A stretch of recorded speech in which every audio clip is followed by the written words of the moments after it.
अस्सलाम वालेकुम and welcome to easy way channel. कैसे हैं आप सब लोग? होप सो सब ठीक होंगे। आज हम बायो एनर्जेटिक्स का टॉपिक पढ़ेंगे। What is ATP? ATP is the basic.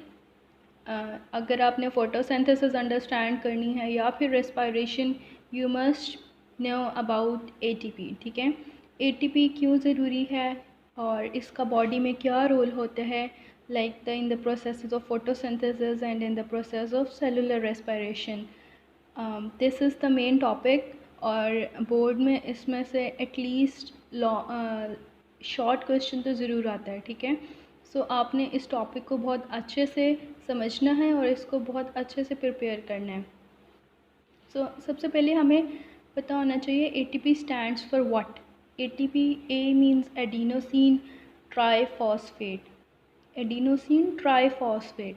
ठीक है, triphosphate because 3 phosphate groups are attached. जैसे आप फिगर 7.3 में देख रहे हो कि एक एडेनिन है और 2 रिंग्स हैं। ठीक है, ये एडेनिन 2 रिंग्स हैं इसकी और एडेनिन अटैच है with ribose and ribose is further attached with 3 phosphate groups.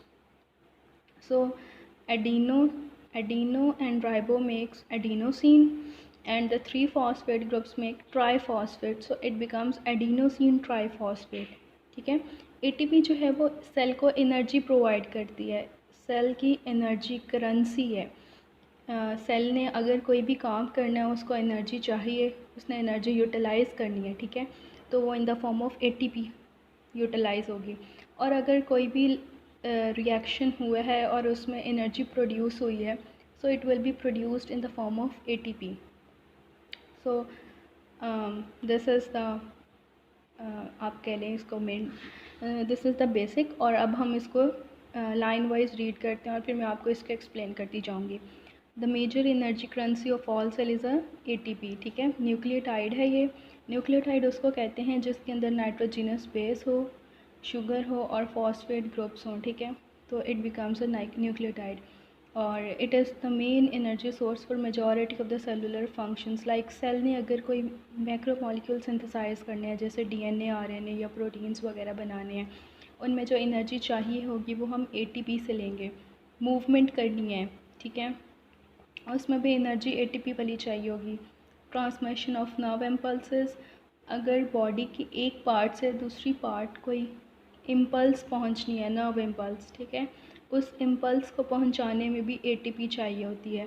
Likewise active movement, ठीक है, active transport and exocytosis and endocytosis. Cell ने कोई चीज़ अपने अंदर कर लेनी है, ठीक है, जैसे कोई फूड पार्टिकल अपने अंदर लेके जाना है, this process is known as endocytosis. और अगर सेल ने कोई एक्स्ट्रा मटेरियल अपनी बॉडी से निकालना है, ठीक है, सेल की पेरिफेरी से निकालना है, तो वो जो है वो एक्सोसाइटोसिस कहलाएगा।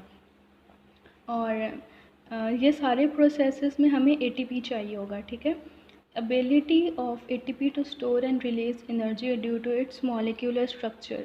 अब एटीपी में क्या चीज़ होती है कि जिसकी वजह से ये एनर्जी स्टोर भी कर लेती है और एनर्जी रिलीज़ भी कर लेती है। द मेन जो एनर्जी रिलीज़ और स्टोर करने वाली चीज़ है ना, वो इसके फॉस्फेट ग्रुप्स हैं। ठीक है, जो लास्ट 2 फॉस्फेट हैं उनके दरमियान जो होता है वो हाई एनर्जी बॉन्ड होता है। ठीक है, जब वो बॉन्ड टूटेगा तो उस टाइम बहुत सारी एनर्जी रिलीज़ होगी, तो पीछे 2 फॉस्फेट ग्रुप्स बच जाएंगे, so it will become diphosphate. ठीक है, और अगर दूसरा बॉन्ड भी टूट गया और सिर्फ एक फॉस्फेट ग्रुप रह गया तो it will become monophosphate. So ATP, ADP and AMP, these are the 3 forms. ठीक है, और बाकी उसने उसके एटीपी के सब यूनिट्स बताए हैं कि एटीपी किन से मिलकर बनता है। एटीपी एडेनिन से मिलता है, राइबोस और 3 फॉस्फेट ग्रुप से। इन तीनों से मिलकर एक एटीपी का मॉलिक्यूल बनता है जो कि एनर्जी प्रोवाइड करता है to cell. That's all. Thank you, hope so आपको समझ आ गई हो। And if you have any further question you can ask me freely, I will explain it. अल्लाह हाफिज़।